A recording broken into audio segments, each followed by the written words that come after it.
Hello everybody, Average Gamer here. Welcome to a very special video. So in this video, I wanted to talk about my wish list for Supreme Ruler Next Generation. So as some of you know, some of you may not know, Next Generation Supreme Ruler, it's, from what I understand, it's still in the kind of the pen and paper stage, where they're still kind of fleshing out what they want to do and things like that. So I thought I'd get this out there using the 3 games, in my opinion, that are the only games in this genre, being, obviously, this game here, Supreme Ruler Ultimate. We're also going to use, if I swing over to my next, actually, well, let's just do it this way. We're going to go to Properties. This game, oh, I zoomed in. This game here, Power and Revolution. Which I always get the, I always click wrong. There we go. Power and Revolution. Then also the soon to be coming in the future, but currently Superpower 2. Superpower 3 is coming out in the future. So what I want to talk about today is mainly the things that I want to see in the future version of Supreme Ruler. So, obviously, we're going to talk about Supreme Ruler first. Or we're going to show Supreme Ruler first. So, everyone knows, obviously, what Supreme Ruler Ultimate has in it and all that stuff. So, what do I want to see? And I'm going to show it some of the things that I want specifically are in the other 2 games. That's why I'm mentioning it. So, first, we're going to talk about diplomacy. And for diplomacy, what I'm talking about for my wish list is a few things. Number 1, proper treaties. I want treaties to do actually what they say they're going to do. So if I'm doing a trade treaty, I want to be able to say, I want to trade this much from this industry and this much from that industry, and buy this much from this industry and this much from this industry over a X, Y, Z amount of time frame, which kind of is what it is now, but we're going to go a little bit more in depth. What I also want to see is proper air, land, and sea transport of the goods. Meaning, initially, you have nothing going on, right? You sign a deal, say yes, Canada. I sign a deal with the United States for trade. I go to the trade button here and I hit it. And next thing I know, I see, out of, say, for the example, the city, any major metropolitan area, you see overall lines arching. Blue for sea, so the map will be black and white, or maybe even colored, I don't know. But you can filter it through air, land, and sea. And you'd see that, there's, sea transport, or sea stuff, leaving, say, Halifax and going into the U.S. East Coast and vice versa. Vancouver, West Coast, going to the West Coast. Aircraft flying from, say, Toronto to Washington, Toronto to New York, etc., etc. And then then vehicles. It would show from some major cities to major cities in the U.S., showing basically the trade routes. These are the trade routes going through that you have established. Meaning that long term, if you're at war with someone, you can place units, fleets, ground units, even aircraft in these locations and clamp down on, air trade, sea trade, land trade, and cause some economic problems. That's why when you put an embargo, say on a country, you can actually go to these trade nodes, like say we picked Cuba, for example. It would show where all the different things are coming in the country. You can place the units, in certain areas to block the trade from coming in, which I think is pretty cool. Next thing I want to see is like proper research treaties, treaties that actually give people bonuses to research. Culture treaties where everyone has their cultures, and over time, the people become more acceptable of each other's cultures. So, people have, like, say, Germans versus French, say at the beginning of the game, they're sitting at a 50 out of 100 to 0. And you sign a cultural deal with them. Over time, basically you're sharing culture. You're sharing baguettes and schnitzel and things like that. And slowly over time, that goes up to, say, for example, 100. Weapons deals. So say as the U.S., you want to sell missile technology and missile systems to, say, Taiwan. So you sign a deal with them where Taiwan in their building menus, can build weapon systems. You can do that in Superpower 2, where you can sign weapon deals and you get whatever that country produces. You can buy those units. That country then produces those units. You pay that country the cost of those units, and boom, there you go.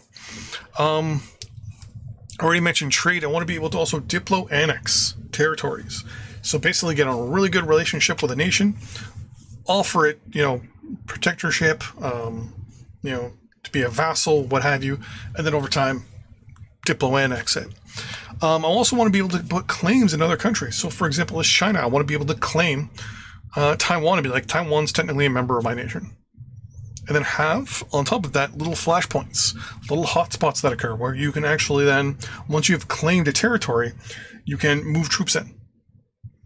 And you can have like little mini conflicts only in that region to kind of make it a little bit more fun.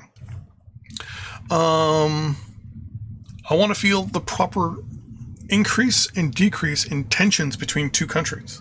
So I want to see proper, just communication between a country and myself. Say Canada and the U.S. Just seeing generic interactions, TV addresses, things like that, news, where you can see people's sentiment going against you or for you. That way you can do like a culture treaty or something like that, make people like you a little bit more. And proper UN integration. That's something I would really like to see, where you can actually integrate the United Nations into the game. So you actually have UN meetings once every little while. You actually have UN treaties that you have to agree to. Deploy troops as UN peacekeepers to a mission that you've been assigned, and things like that, little kind of missions. I think that'd be interesting. For the military, I would like to see a proper order of battle. Meaning, I pick a HQ unit, but then attach supporting units, infantry units, artillery, armored, mechanized, you name it, properly attach the units in a proper order of battle, and be able to draw on the map and execute my battle plans, a la Hearts of Iron, where you can actually, hit a button and execute your plan as is. I think that would be very interesting.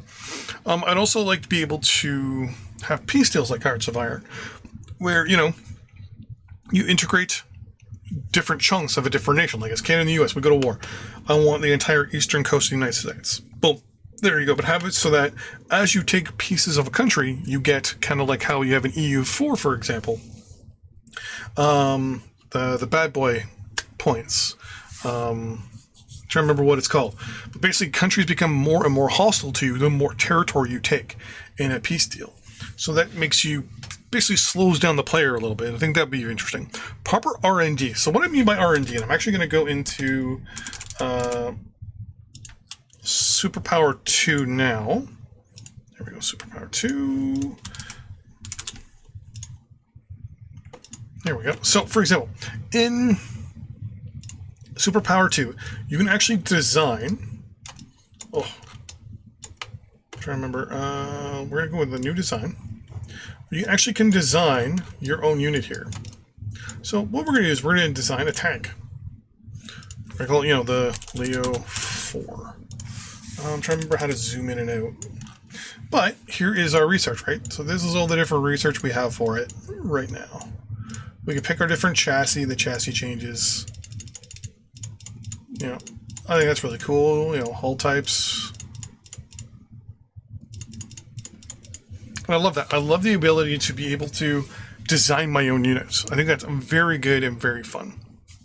So proper R&D, where you're actually just researching generic things, and you're designing the units yourself. That way, not only does Superpower Next Gen or Supreme Ruler Next Gen not have to actually have units and worry about people saying Unit A or Unit B or Unit C is not balanced good enough. Here, you're just researching stuff yourself. And you're going, okay, cool. I'm researching more speed. We're now going to have the Leo, 7 instead of the Leo 4. Why? Because the engine needs to be boosted up a little bit. And I need to pause this. Things like that. I love that R&D aspect. I do want more in-depth military stuff. That's just me. I do love the basically just going in a little bit more in depth. It's kind of hard to explain. Supreme Ruler already kind of does it where you can modify salaries and things like that. So I think that part is okay. But I think overall, like the overall arching military and your actual military forces. I like the missile defense systems are good. We're going to get into covert actions in a little while. Fortunately, Power and Revolution doesn't do too good on a few things, but we're actually going to go over it for diplomacy. Where is it? There it is. I did the button again. Schedule. All right, so for diplomacy, for example, or even like, well, we're going to, so right now we're doing military diplomacy. So for diplomacy, I got to admit, it's a lot better when it comes to diplomacy. So you have multiple different types of things you can do, right? Like you can set up trade contracts, trade alliances where it shows, or military alliances. If there's any conflicts going on, it shows you, well, that we're not too worried about. And different actions you can do. This I like. Diplomacy in this game is good. I mean, obviously it needs a lot of work and things like that, but things that work. That's the key, right? Like right now, most of the stuff in Supreme Ruler is all about it affects your relationship with the country. I actually want to see it do what it says. And I think that'll be very interesting. As for the military stuff in this game as well, it's the same deal. You can basically just pick how many people you want and stuff like that. I like this. I like how you can actually say, I want more actual soldiers. I want, this many conscripts, if you have it turned on. This many special forces, actual troops. The actual monthly salary per member of the forces. How many missile systems you want. How many satellites, etc., etc. And I like it. How many, different, units of stuff you can have. I like it. I like how it actually shows you stuff here. The screen kind of shows a good thing and all that jazz.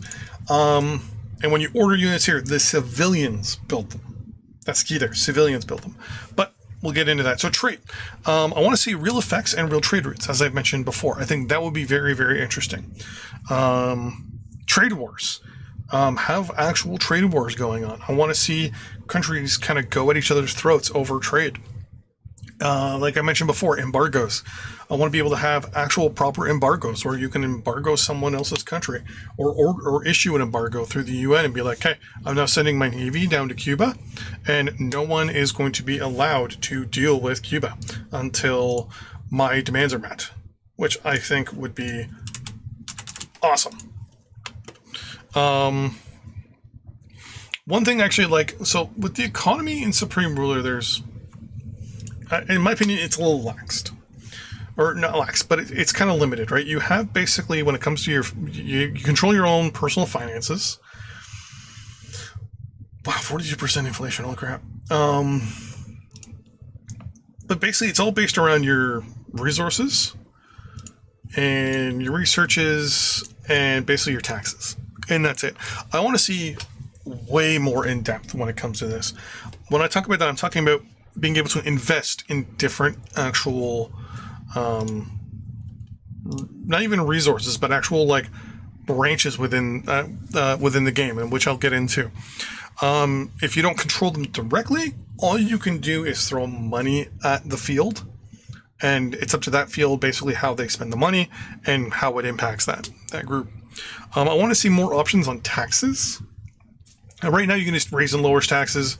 You can, where is it? There it is. Kind of, raise and lower it, and that's it. Okay, cool and all, but I can bring in any taxes or remove any taxes. And overall, I want to see obviously more than just these fields, like generic consumer goods, military goods, industrial goods, all the generic resources and stuff like that. I want to see that all flushed out in conjunction with, as I said, the larger field. Now, when I say the larger field, I'm actually going to show you exactly what I mean. We're going to switch back to, well, first we're going to go to Supreme Ruler, actually. So they're the first ones to do this. It's going to take a second. There we go. So a Supreme, delete that. ruler, we're going to go, nope, not trade. It's economic health. Nope. It's been a while. Budget. Trade. Yeah, here we go. So here you can see, I mean, under this services tab, we have things like construction, engineering, healthcare, retail, legal services, market, and advertising. So it actually breaks down the actual service sector in your game, and we'll get into Power and Revolution next. But you actually can see how much is produced in your country, how much is consumed in your country, how much is traded in or out, and how much money you're making, which is cool. But I like the fact that you can actually invest in these groups, and you can actually say, hey, I want to increase by 25% our production of legal services. Basically, this is like saying, hey, I want to give more money to lawyers and law firms to become bigger and better. Same with retail. So basically, this is like saying, hey, Walmart, Lowe's and whatever stores and stuff like that, hey, we're going to give you a stimulus check to basically up your, all the stuff you're selling. Same with healthcare, though. Healthcare, you should be able to privatize or government control it. So this is a little, right now, this is actually incorrect for Canada, for example. This actually should be government. But like I said, the legal, I like it. I like this. And then you're able to actually physically impact, but not touch things. Being able to build a whole bunch of buildings and stuff like that kind of gives the player a little too much control, and you're able to manipulate things a little bit more. This way, you're kind of at hold to the market. The market basically decides what's going on. And I like this, where you just right-click or click it, click increase production, and you pick the number, which is cool. Now, we'll talk about the Power and Revolution integration. That's German. Where is Power and Revolution? Here we go. So the way Power and Revolution does it is you have an industry tab. No, you don't actually. Service tab. Here you go. So you pick like something like advertising, and you can subsidize, and you put in how many millions of dollars you want to subsidize. And over time, you'll see the impact. And it shows you the same thing. Trade balance shows you how much you're making, how much you're losing, etc. between this year and last year. Internet services, etc., etc. And I like it. This is something that I like as well. They do the exact same thing. We'll go to industry. We can do the same thing. We say, hey, this shows you, hey, we don't actually produce this. Be like, hey, bauxite. We don't produce bauxite. Okay, cool. How about cement? If we go to sector info, what was it? Industry info. Actions, there we go. And then you can actually say, hey, I want to subsidize the cement industry within the company, within the country.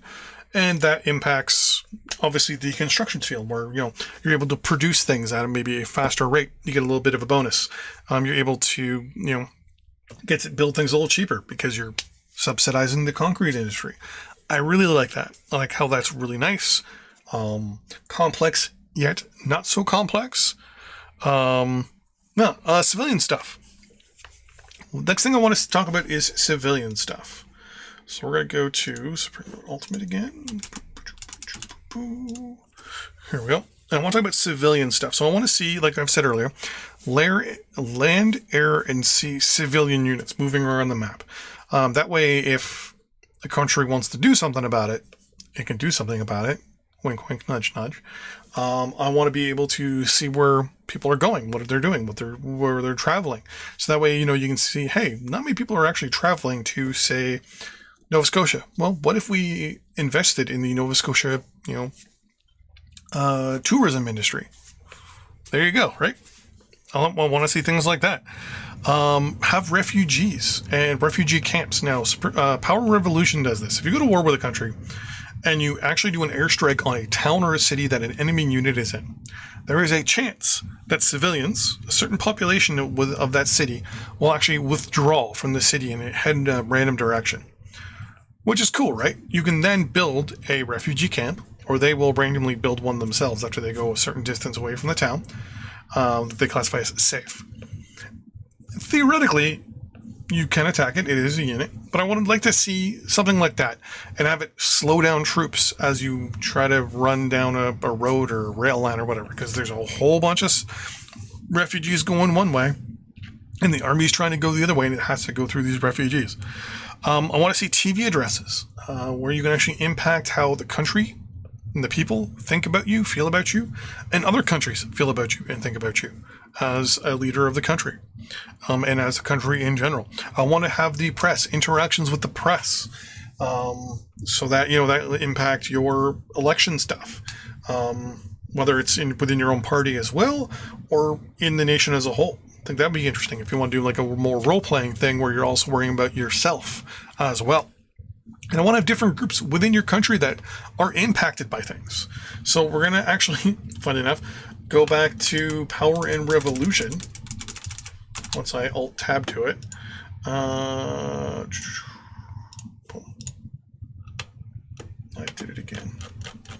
So Power and Revolution, for example, has all these different things. The different political parties, different unions within your country, different associations like consumers, people with Cancer Combat Prevention Foundations, for example, the Canadian National Drivers' Rights Associations, seniors, women, video gamers, etc., people that want to have guns, and different things you do impact those people, and they will have an opinion, and they will, basically do what they do in this game, which is they riot, or they put on protests and things like that. I like that idea. I think it's a very good idea. And I think that's something possibly in the next Supreme Ruler Ultimate game. The other thing I wanted to mention too is, you can build stuff in this game as well.